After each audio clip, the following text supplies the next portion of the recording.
Ya, assalamualaikum warahmatullahi wabarakatuh. Good morning everyone. Ini video kedua. Kita akan review tenses yang lebih panjang.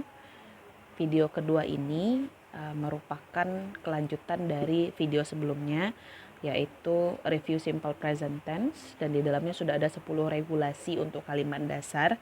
Jadi kalau sekiranya Anda sudah paham dengan regulasi yang 10 itu, Anda bisa melanjutkan materi yang kedua ini. Materi ini sebenarnya saya sudah bahas di kelas intermediate grammar saya pada pertemuan pertama.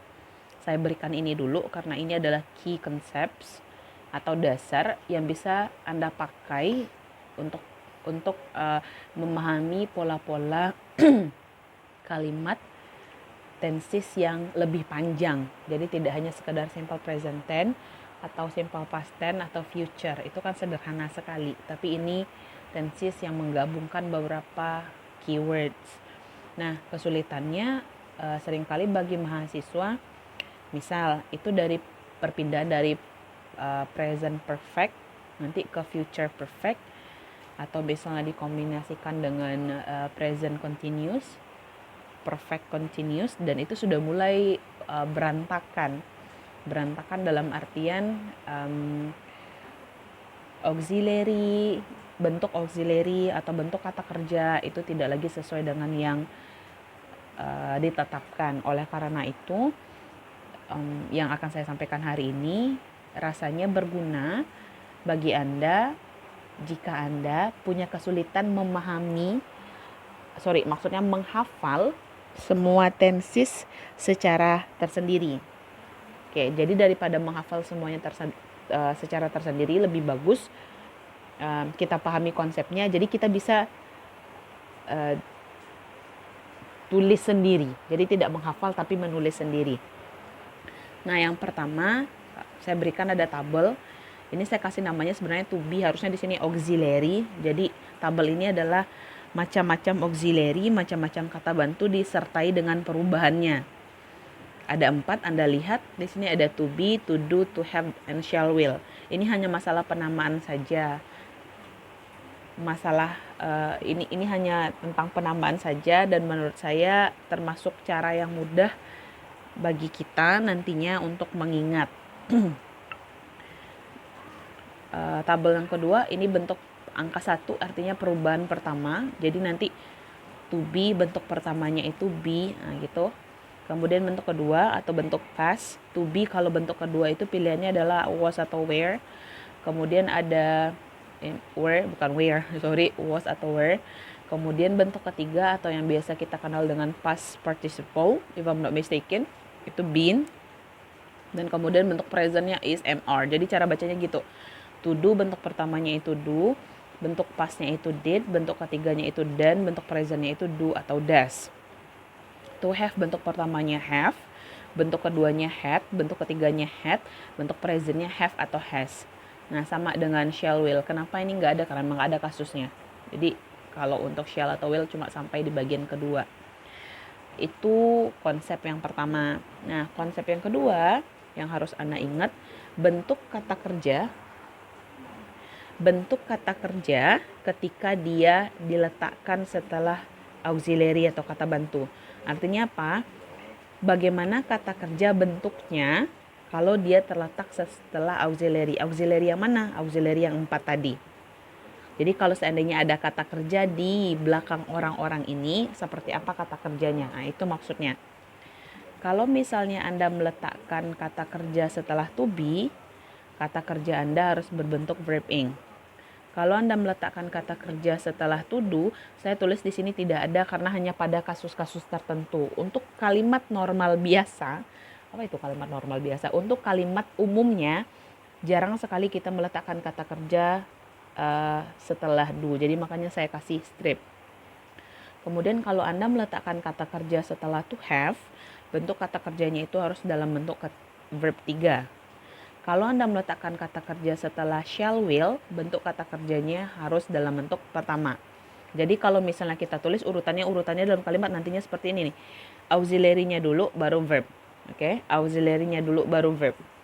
karena verb setelah auxiliary, berarti verbnya di belakang. Nah, itu poin yang kedua. Nanti saya akan jelaskan penggunaannya satu-satu, tapi pahami dulu ini. Yang ketiga, dalam kalimat kadang-kadang auxiliary itu bergandengan dengan auxiliary, artinya to be itu ketemu to be lagi. Nah, ini ketentuan yang ketiga. Kalau tadi kan verb yang ketemu to be, kalau sekarang to be juga ketemu sama to be. Bentuknya seperti apa? Jadi nanti kalau dalam kalimat itu dia begini. Auxiliary, terus di belakangnya juga auxiliary. Nah, kalau misalnya Anda meletakkan auxiliary setelah to be, auxiliary Anda harus ditambahkan ing. Kalau misalnya setelah to do, itu nggak ada auxiliary setelah to do. Kalau auxiliary-nya Anda taruh setelah to have, auxiliary Anda harus bentuk ketiga. Jadi nanti kalau auxiliary Anda shall atau will, auxiliary-nya harus bentuk pertama. Jadi nanti Anda akan memakai yang ini nih, auxiliary bentuk ketiga di sini. Tuh, auxiliary-nya. Perhatian Anda akan berada pada tabel yang ini. Oke, yang keempat, keywords. Keywords maksudnya ketika Anda melihat kata future, itu Anda harus tahu to be yang dibawa oleh future itu adalah shall atau will. Ketika Anda melihat kata perfect, oke, ini dalam konteks tenses ya, bukan perfect yang sempurna. Jadi ketika Anda melihat kata perfect, itu to be yang menyertainya adalah to have. Ketika Anda membawa kata continuous, to be yang menyertainya adalah to be. Oke. Dan yang terakhir, yang kelima, rumus dasar. Saya tuliskan di sini subject, auxiliary, and verb. Nah, makanya ini akan berbeda dengan konsep sentence kita kemarin. Kalau yang kemarin itu kan hanya langsung subject diikuti oleh verb. Karena itu kalimat sederhana, belum ada modifikasi kata bantunya. Makanya yang kemarin itu harus dipahami dulu. Nah, jadi rumus dasarnya ada subject, auxiliary, and verb. Itu 5 kunci yang harus Anda pahami jika Anda ingin menguasai sisa-sisa tenses yang lainnya. Nah, sekarang saya akan tunjukkan cara menggunakan yang 5 tadi, untuk membentuk atau mendesain atau menulis pattern atau formula atau apapun lah namanya tenses tertentu. Saya kasih contoh misalnya yang pertama. Bisa dilihat ya. Misalnya yang pertama, suppose kita umpamakan Anda tidak tahu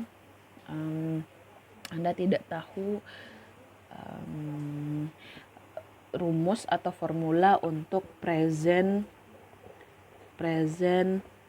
continuous tense. Okay, I'm sure that you know this already, tapi kita asumsikan atau kita berpura-pura Anda nggak tahu dulu. Nah, jadi misalnya gitu kan, kita anggap kita tidak tahu loh ini formulanya apa. Tapi yang harus Anda ingat, ketika dia membawa kata continuous, itu kalau kita lihat dari segi tujuannya, continuous itu artinya ini sedang berlangsung. Jadi untuk segala sesuatu yang ingin Anda jelaskan dan kejadiannya sedang berlangsung, Anda akan pakai yang ini. Karena seperti kesepakatan kita sebelumnya di video yang pertama, di video review simple present tense, tenses yang kita pakai itu sesuai dengan tujuan kalimat yang ingin kita buat. Jadi kita pakai dulu apa yang harus kita lakukan. Yang pertama, lihat dulu keywordsnya. Keywordsnya yang kita punya di sini adalah continuous. Jadi garis bawahi dulu continuous, dan kemudian di bawahnya itu ada to be. Kenapa to be? Karena sesuai yang kita sepakati sebelumnya, keywords berarti to be yang dibawanya. Jadi continuous itu membawa auxiliary to be. Nah, catat dulu. Continuous itu membawa auxiliary to be. Nah, jadi catat dulu ke sini. Nah, itu langkah pertama. Langkah kedua, disalin dulu rumus dasarnya. Itu poin kelima saya tadi. Coba lihat. Nah, disalin dulu rumus dasarnya. Yaitu subject ditambah auxiliary ditambah verb ditambah apapun setelah itu. Kalau sudah sampai ke tahap ini, tugas Anda adalah mengganti kata auxiliary dengan auxiliary yang ada. Jadi auxiliary yang ada pada kalimat ini adalah to be kan? Turunkan to be-nya ditambah dengan verb. Nah, kalau sudah sampai seperti ini, tugas Anda selanjutnya adalah melihat posisinya, mulai dari belakang. Ada to be yang kemudian diikuti oleh verb. Oke, ada to be yang diikuti oleh verb. Pertanyaannya, seperti apakah verbnya jika di depannya to be? Oke, seperti apakah verbnya jika di depannya to be? Kita kembali ke poin saya yang nomor 2. Nah, coba lihat seperti apakah kata kerja atau verb jika di depannya to be. Anda lihat yang ini, ya kan ya? Coba lihat lagi yang tadi. Nah, seperti apakah verb jika di depannya to be? Seperti apakah verb jika di depannya to be? Di depannya to be berarti di belakangnya harus verb ing. Maka Anda tinggal tuliskan di sini verb ing. Nah, sekarang to be-nya. To be-nya seperti apa? Lihat, to be ini didahului oleh present. Jadi kan di depannya to be ini ada present. Jadi ini maksudnya to be yang present. Coba lihat tabel saya. To be yang present. To be yang present. To be yang present apa? Is, am, atau are. Jadi saya tinggal salin is, am, atau are. Turunkan subjeknya. Nah, maka kita mendapatkan formula untuk present continuous tense. Satu lagi contohnya. Kita mulai dengan misal past perfect. Misalnya ya, past perfect tense. Apa keywords yang dibawa oleh past perfect tense? Kita punya keyword past dan keyword yang dibawanya adalah sesuai dengan catatan saya itu to have. Nah, keyword yang dibawa oleh perfect adalah to have. Jadi kita salin lagi to have. Kalau sudah seperti ini, salin rumus dasarnya, subject ditambah auxiliary ditambah verb. Salin auxiliary-nya, subject ditambah to have-nya turun, ditambah verb. Kerjakan dari belakang. Seperti apakah verb jika di depannya to have? Coba lihat tabel saya yang kedua. Seperti apakah verb jika di depannya to have? Verbnya harus verb 3. Maka tulislah di sini verb 3. Kemudian di depannya to have. To have ini didahului apa? Past. To have yang past. Past itu bentuk keberapa? Bentuk kedua. Maka Anda harus lihat to have bentuk kedua. To have bentuk kedua karena dia past berarti had. Had. Turunkan subjeknya. Maka Anda mendapatkan formula untuk past perfect tense. Oke, sekarang bagaimana kalau seandainya dua keywords? Dua keywords, contohnya present perfect continuous tense. Nah, kalau kita lihat dari segi tujuan dulu kita punya dua keywords di sini. Ada continuous sedang, ada perfect artinya sesuatu yang sudah mulai Anda kerjakan dan pada masa itu at the moment of speaking masih ada efeknya. Jadi kalau seandainya Anda gabungkan dua keyword ini, apakah tujuan present perfect tense? Anda menggunakan tenses yang ini ketika Anda ingin menyatakan sesuatu yang sudah Anda mulai dan masih sedang Anda kerjakan pada saat itu. Sesuatu yang sudah Anda mulai dan pada saat Anda berbicara masih sedang Anda kerjakan. Nanti saya kasih contohnya khusus untuk yang kalau yang tadi itu kan sederhana sekali ya, sederhana sekali. Ini kalau kita mau kembali kayak ini apa contohnya yang sedang berlangsung? I am teaching, I am explaining to you, you are listening to me, you are studying. Sangat sederhana dan ini juga sangat sederhana. Tapi yang nanti ini saya akan tuliskan contohnya. Jadi kita salin dulu ada dua keywords sesuai dengan catatan saya tadi keywordsnya ada apa tadi perfect dan continuous ya, perfect dan continuous. Berarti ada to have dan to be. Maka dari itu kita salin juga ada to have diikuti oleh to be. Nah, kalau sudah seperti itu salin rumus dasarnya subject ditambah auxiliary ditambah verb.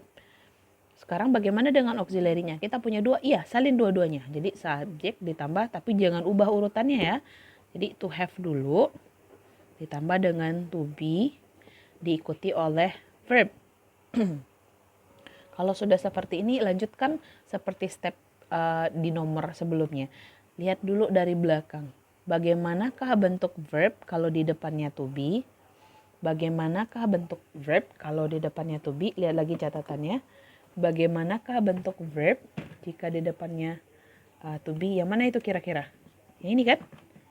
Nah, bentuknya yang ini. Maka dari itu Anda salinkan kata kerjanya di sini harus jadi verb ing. Sekarang yang kedua.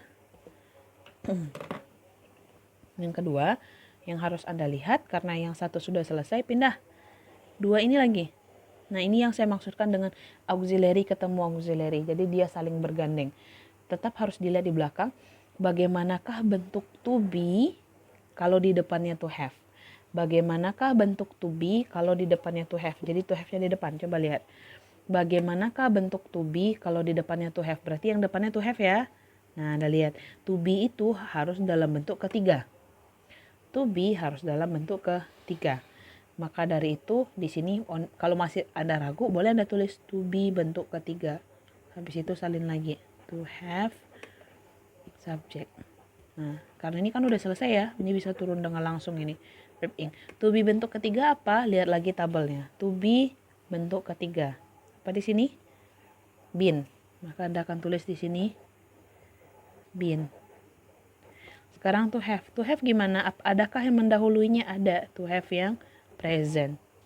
To have yang present, lihat lagi tabelnya. To have yang present.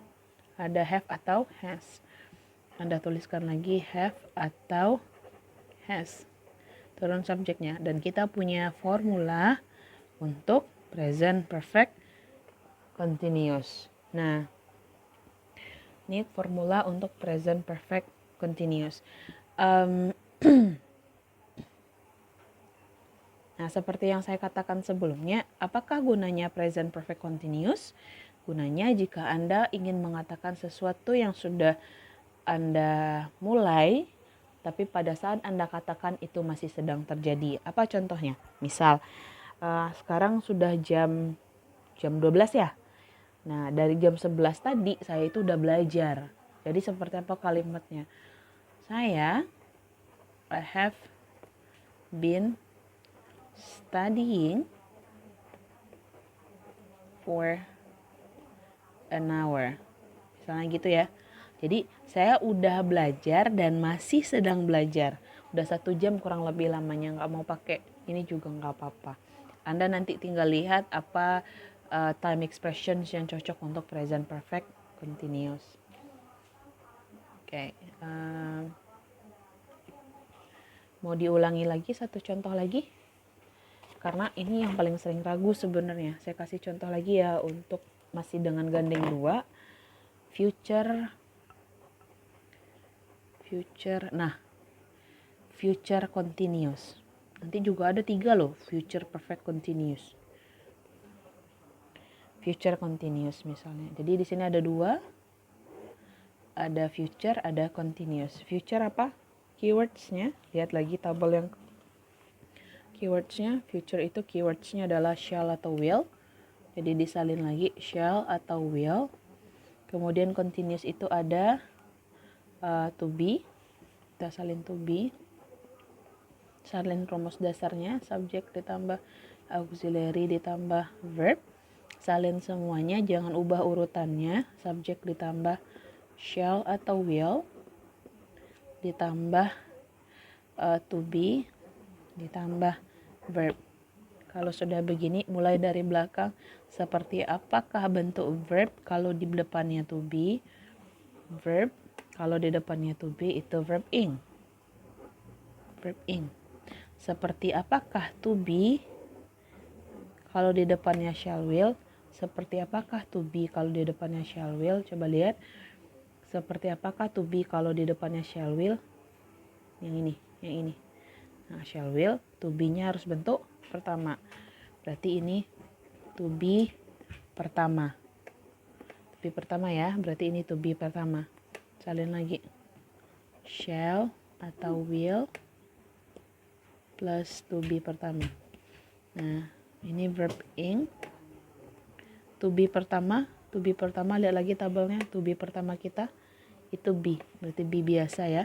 Be, shall atau will. Adakah yang mendahului future? Nggak ada, berarti dia tetap shall atau will. Maka sekarang kita punya formula untuk future continuous. Gunanya untuk apa? Sesuatu yang di masa depan sedang terjadi. Sesuatu yang di masa depan sedang terjadi. Apa contohnya? Misalkan saya tanya besok you ngapain? Jam 8. Besok saya nonton TV, Bu. Jam 8.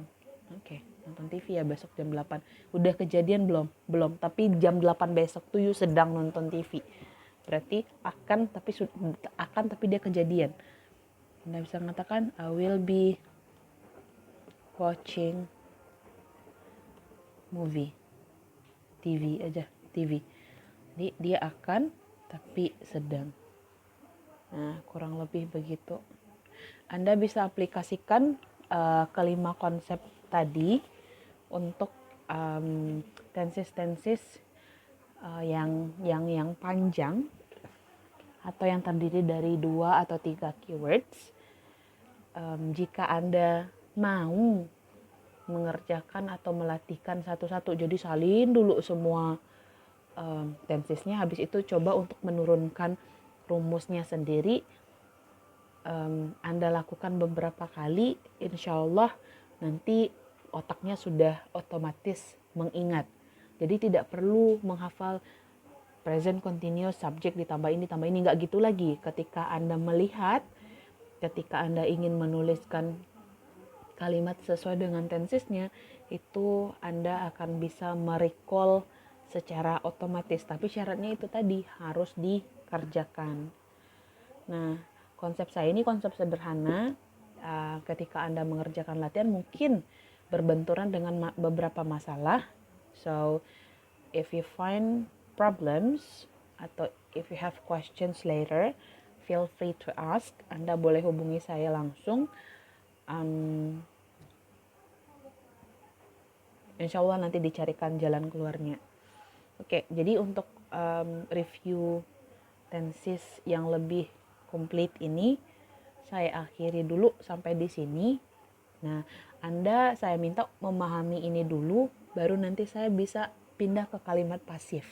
Jadi kalau misalnya Anda sudah menguasai 5 ini, untuk pindah ke kalimat pasifnya jauh lebih mudah, tidak perlu menghafal lagi. Hanya menyelipkan sesuatu saja nanti di dalam kalimatnya. Okay, thank you very much for watching, for listening. Happy studying everyone, and I hope I can see you soon. Bye-bye. Assalamualaikum warahmatullahi wabarakatuh.